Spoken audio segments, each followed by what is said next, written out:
You're listening to Sweet Bites with Sandra with your host, Sandra Colton Medici. Tune in every Thursday to satisfy your entrepreneurial sweet tooth. Follow on Instagram at Sweet Bites with Sandra Podcast and Sandra Colton Medici. You can also join our Facebook group at facebook.com/groups/Sweet Bites with Sandra.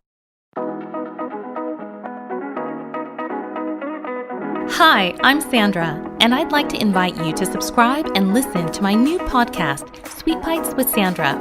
Satisfy your entrepreneurial sweet tooth in each episode, full of digital business tips, inspiring interviews, asides from my entertainment career, and rewards to celebrate your sweet success. Find Sweet Bites with Sandra on Apple Podcasts, Spotify, or wherever you listen to your favorite podcasts. Welcome back to Sweet Bites with Sandra. I'm so excited to be joined by my new friend. Her name is Jess Burns, and she is the VP of Brand Marketing and Creative at Grubhub and Seamless. So thank you so much for joining me. Thanks for having me, Sandra. Yes, well, it is a lovely day. I hope you're having. We are on two different coasts, so this is the power of the internet. And what we're going to be talking about today, I wanted to get into some of your expertise as far as brand marketing. So, when you are doing your particular position right now, what do you think is the hardest part of your daily work? I think pre-COVID was prioritization. I have the privilege of leading an amazing team of creative marketers with tons of energy and drive that are inspired by the world and want to be able to infuse that into, everything that we do at Grubhub and Seamless. And so prior to COVID, it was just prioritization. How do we create really clear focus? But now I would say that my focus, my hardest part of my days these days are focusing on the wellness of the team and supporting them during this really turbulent time, and in working from home and being able to, operationalize this is really hard. So my team is my biggest focus and a daily challenge to make sure I'm supporting them to the fullest. I feel like, when we're looking at some of these challenges, I mean, there's no manual, there's no there's no go-to like, oh, I have something for that. So when you're thinking about some of those challenges that, your employees are facing and your team, how do you go about, having the right thing to say, at the right Mm. moment? I pride myself on being a pretty involved and accessible leader. And so I would say that I don't always get it perfect, but I ask for a lot of feedback. And that feedback has helped me like string together at least like a pseudo makeshift playbook for when, COVID happens, or, when, moments around the election, or supporting my team during, Black Lives Matter and some of the protests. And I think they have helped me think through how to best communicate and support them during this time. And I feel like we've learned so much as leaders over the course of this year. I feel like we need to like take all of that energy and learnings and put it into like the new crisis comms playbook.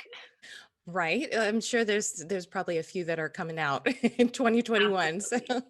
well, so I mean, you can't anticipate something like this, but what do you think are some of the lessons that you've learned over your career? I mean, you have a very high level position, so you've been at different rungs along the way. What are some of the best practices and lessons that you've learned that if you hadn't had that moment, that experience, you don't know if you'd be at this point, so if Mhm. somebody's kind of in that truck, like trucking along. And what is one thing that you know that you have experienced that could help them?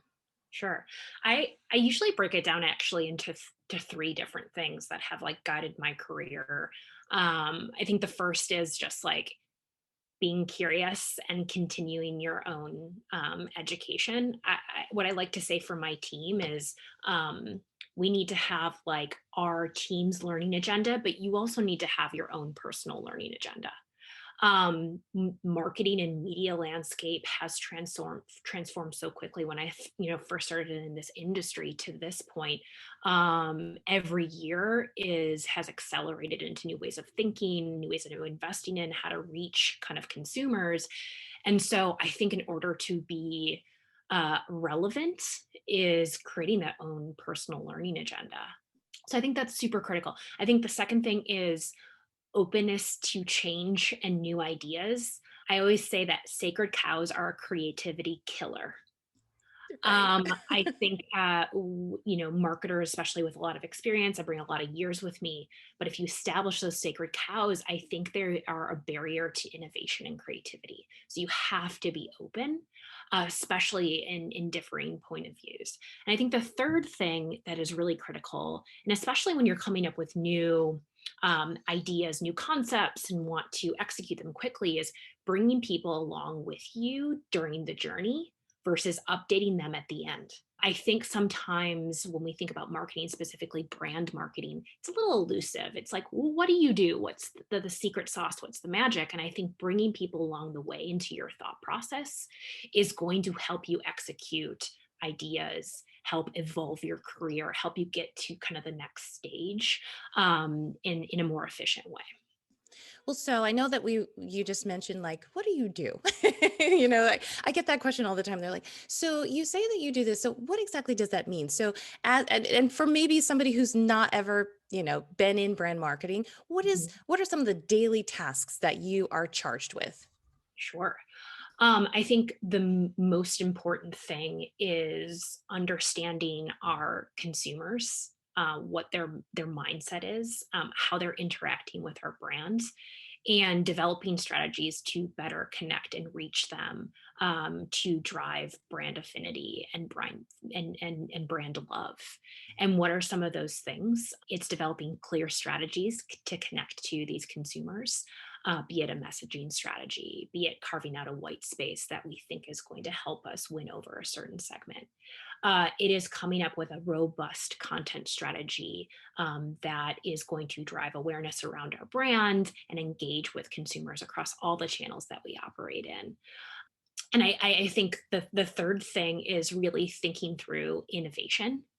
What are the ways, be it new channels, new media opportunity, new partnerships, where we can continue to elevate our brand and reach new consumers? So that's a bit of my remit.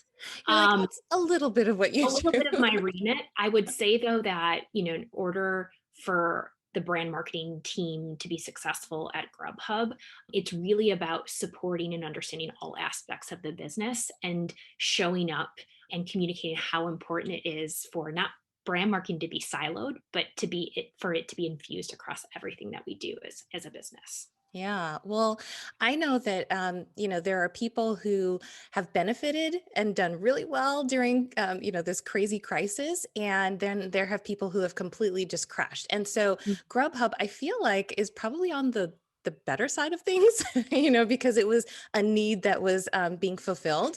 So, did you see any kind of uptick or downtick as far as what this year has brought to your landscape? So this year has been very interesting, I think, for all industries, particularly our industry, because we went from non-essential service to essential service overnight. So our business completely transformed in what we quickly had to stand up and develop to meet the needs of this, like, this challenging environment we're in. People were sheltering in place, restaurants were shut down. Our primary goal was, how do we serve our customers, restaurants and diners, to make sure that they can get the food that they need and that restaurants can continue to thrive and really keep their lights on. So, what I've told people over the last year is, like, we've developed more products and tools and resources in a year than we have in many years. And that's a testament to the team, that we've been able to come together from a work from home environment and quickly, and in an agile way, develop these new features. And I would say, you talked a little bit about performance and profitability. What's really important for us is we realize that the restaurant industry has been ravaged by this.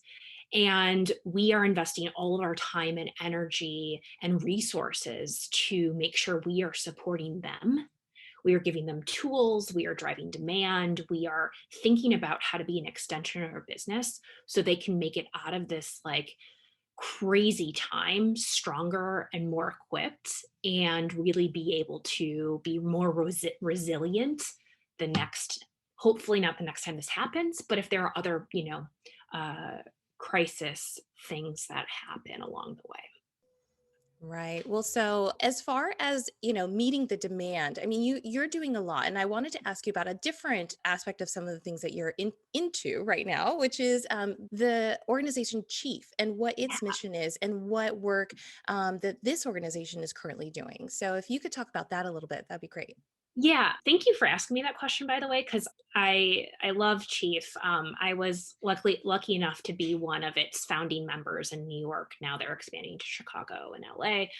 But essentially, Chief was created to develop a network of women at kind of the VP and C-suite level to serve as both a support system but also a resource to help them continue to evolve their careers and really reach the next level. It's been really transformative to me because it's allowed me to have a core group of peers that I can relate with. Oftentimes you've probably heard this before, it's lonely at the top, especially as a woman at a tech company. There are not many of us. So having the opportunity with Chief to be in the same room, well, virtually these days, with women that have made it and are inspiring and can help me troubleshoot issues that I have has been transformational. And then the second part of Chief is really providing workshops and resources to support us when we have challenges in the workplace and we need to kind of maybe navigate a career transition, or we need to navigate as an entrepreneur, like how am I going to get that next round of funding. So their work is long overdue, and I'm hoping that over time, as more women at my level and above are part of this organization, that we're going to be able to kind of break the glass ceiling and have more seats at the table, both in big corporations and on boards. Yes, well, keep breaking it, right? Because I feel like after the first initial ceiling has, fallen, there's going to be like some other invisible layer that is just always there, Yeah. to go through again. So I commend you for that work and just inspiring people to be together, because it's not, like you said, loneliness at the top is not someplace that is a great feeling. And so when you have that kind of community, it is, obviously groups can move people forward instead of just, hey, I'm the only one here, like how great is that? Absolutely. No. I mean, it's been such an invaluable support system, and I've they started about 2 years ago, and I've been there since day one. And there is a level of energy that I haven't seen before in organizations like this that have supported women. So I'm excited about what next steps look like with Chief. Nice. Well, so you've had a varied career. I mean, you're with Grubhub and Seamless now, but you have worked with Jockey and been in like, and that's like a completely different space, I feel like. I mean, it might Hmm. be the same kind of work, but different, it's apparel and so when you're thinking about campaigns, what is the secret sauce? I know we talked about secret sauce and everybody wants to know what it is, but I want to know what yours is as far as putting together Mhm. maybe a winning campaign. First and foremost, I think that it's important to be human when you are tackling, any new ideas and campaigns. I think sometimes marketers can lose sight of what it is like to be human and how you communicate to other humans through the marketing work that you do. We often get trapped in kind of like the salesy jargon, things like that. And I think more than ever before, it's really kind of breaking that down and relating to, your customers, your consumers on a human level. And, how do you get to that point? You get to that point through talking to your customers, to, through all of the quant and qualitative research that we do, like really digging into those insights and infusing that in your work. Oftentimes I'll say to my team, like, is this something that your friend or your mom will understand? And if they don't, like, we're not doing our job right. So I think carrying that with you is super important, and continuing to put yourself in the shoes of your customer at the starting point of any new idea, brand campaign, big marketing initiative is critical. That is the secret sauce. If you don't understand your customer, you're going to fail every time. Well, so I know that you have worked with on the agency side, which I Yeah. wanted to talk about a little bit. So in different job postings and descriptions, that they want people who have been on the agency side. So can you describe maybe the pace of agency work and what they're looking for? Because I know that you've worked with Laird and Partners. Is that how you say Yeah. it? Okay. So I started out in marketing on the agency side. I had the privilege of working at, big Madison Avenue shops, Gray and McGarry Bowen and Laird, as you mentioned. And, as far as getting your foot in the door, it depends on what your role is, right? So like if you're a creative person, if you're a creative director or a writer or an art director, getting your foot in the door means, potentially going to ad school and portfolio school and building up, that experience is really critical. I think on the account management brand strategy side, it's really understanding the creative process and being able to embrace that, because it's very different from agency and client side. And I think also, like, having a track record of influencing ideas and selling them in is really critical as well.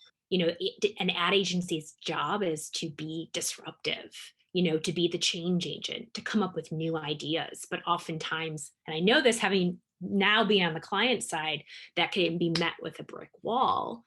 And I think being able to be the translator of, creative ideas and how they're going to impact a business is really, really critical. And I think, like, for those folks that have been years on the marketing side, tons of client side experience that then want to go to an agency, I think bringing all that rich client side marketing knowledge with you into an agency environment to be able to kind of like evolve the way that agencies work.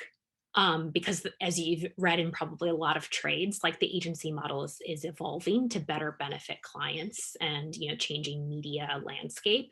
So having kind of that insider knowledge and being able to help influence the evolution of agencies, I think is really important.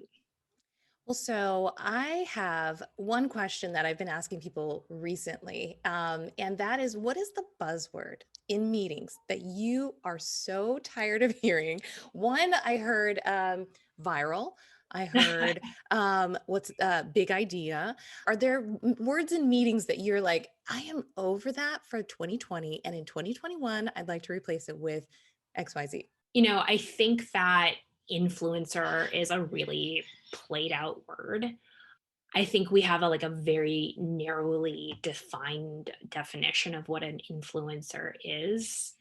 And at the end of the day, these folks are commanding, a ton of reach and audiences and creating amazing content. And I think that we need to redefine them as, artists, creators, marketers in and of themselves. So I think influencer is very one dimensional and needs to be evolved. I actually was going to say, just to be totally honest, viral, because that is still out there. And what I was going to Right? say is, like, I was going to juxtapose that with, like, let's not focus on like an Mhm. idea going viral. That is the main KPI. I think is what we need to evolve to is, how do you capture attention and retain that over time? It's by building relationships with your customers. And to me, that is Mhm. 2021, a buzzword, but that is going to extend beyond. I think that is critical. As brands like ours, we have so much first party data, and being able to translate in the way that is going to develop a better relationship experience for our customers is like to use your words, the secret sauce. And I think the brands that can do that really well are the ones that are going to survive. Awesome. So we have another one, influencer, which I totally agree with because because I come from the performance side of things in my, original career as an entertainer, and entertainers are marketers. At the end of the day, you're your own publicist, you're your own ad agency, you know what I mean? You're half the time you're your own talent agent. So I totally get it. And they are in and of themselves influencers, but they are artists. And so not Mhm. every influencer is an artist, but there are many creators out there who are doing so many, their reach, like you said, is far and wide. And whether they're a microblogger, whatever it is, they have this sort of pulse. They've got the pulse. And that to me is really significant. And Mhm. sometimes they're being waved off as just an influencer. Where they really live is in the hearts and minds of all these other people. Like you said, will your mom Mhm. understand it? Will your friend understand it? Well, this person Yeah, understands it and they understand me. So, they're having that sort of relationship. And that's where, like you said, teams need to be in the thick of that data to mhm. understand the clients or customers, and consumers and their behavior to really get to giving them what they want. You know what I mean? So Really, yeah. totally. And like they have the benefit of like such engaged communities where almost in real time, they create a piece of content, they throw it up, their community gives them like almost instantaneous like feedback on it. And that is so valuable. And I think they're underestimated, as you said, as really talented marketers. And what's interesting is you even see outside of just like creators and artists and other talent like that, you're seeing like even celebrities, like A-list celebrities, start to embark on marketing ventures and developing brands. Look at Ryan Reynolds. He's like such a renaissance guy right now. He's gone from, talented actor to investing in mobile, like with Mint, to developing ads with his new kind of agency. He just developed an ad for Match. If you haven't checked it out, it's amazing. Saw And it with Taylor Swift. Yeah. yeah, and so it's just, I think that I'm really excited about this just like mash up of, who's a creator, who's a marketer, how can brands work with other creators and celebrity talent to come up with, new ways of creating content or, traditional like marketing campaigns and TV spots and things. So we're going to see a lot of pent up creative energy that it's going to explode into like amazing new ideas for us to be inspired by. I am looking forward to that. 2021, we are ready for you. And she's going to stick around with just a few more questions in Extra Bite. We'll be right back.